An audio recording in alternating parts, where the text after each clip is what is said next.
Miss Nelson is Missing. Written by Aloud. Illustrated by James Marshall. The kids in room 207 were misbehaving again. Spitballs stuck to the ceiling. Paper airplanes whizzed through the air. They were the worst behaved class in the whole school. "Now, settle down," said Miss Nelson in a sweet voice. But the class would not settle down. They whispered and giggled. They squirmed and made faces. They were even rude during story hour. And they always refused to do their lessons. "Something will have to be done," said Miss Nelson. The next morning, Miss Nelson did not come to school. "Wow!" yelled the kids. "Now we can really act up!" They began to make more spitballs and paper airplanes. "Today, let's just be terrible," they said.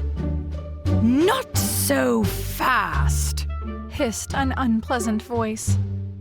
An ugly woman in a black dress stood in front of them. "I am your new teacher, Miss Viola Swamp." And she rapped the desk with her ruler. "Where is Miss Nelson?" asked the kids. "Never mind that," snapped Miss Swamp. "Open those arithmetic books." Miss Nelson's kids did as they were told. They could see that Miss Swamp was a real witch. She meant business. Right away, she put them to work, and she loaded them down with homework. "We'll have no story time today," said Miss Swamp. "Keep your mouths shut," said Miss Swamp. "Sit perfectly still," said Miss Swamp. "And if you misbehave, you'll be sorry," said Miss Swamp. The kids in room 207 had never worked so hard. Days went by, and there was no sign of Miss Nelson. The kids missed Miss Nelson. "Maybe we should try and find her," they said. Some of them went to the police. Detective McSmog was assigned to the case. He listened to their story. He scratched his chin. He said. "I think Miss Nelson is missing." Detective McSmog would not be much help. Other kids went to Miss Nelson's house. The shades were tightly drawn, and no one answered the door. In fact, the only person they did see was the wicked Miss Viola Swamp coming down the street. They got away just in time.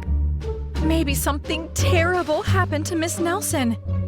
"Maybe she was gobbled up by a shark," said one of the kids, but that didn't seem likely.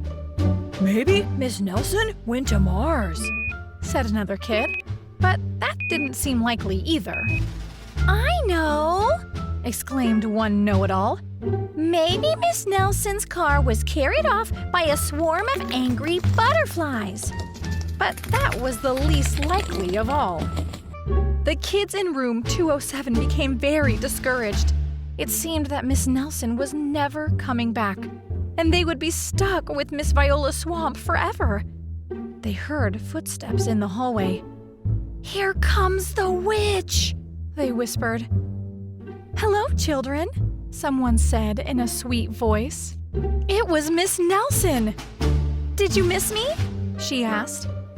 "We certainly did," cried all the kids. "Where were you?" "That's my little secret," said Miss Nelson. "How about a story hour?" "Oh, yes!" cried the kids. Miss Nelson noticed that during story hour, no one was rude or silly. "What brought about this lovely change?" she asked. "That's our little secret," said the kids. Back home, Miss Nelson took off her coat and hung it in the closet, right next to an ugly black dress. When it was time for bed, she sang a little song. "I'll never tell," she said to herself with a smile. P.S. Detective McSmog is working on a new case. He is now looking for Miss Viola Swamp.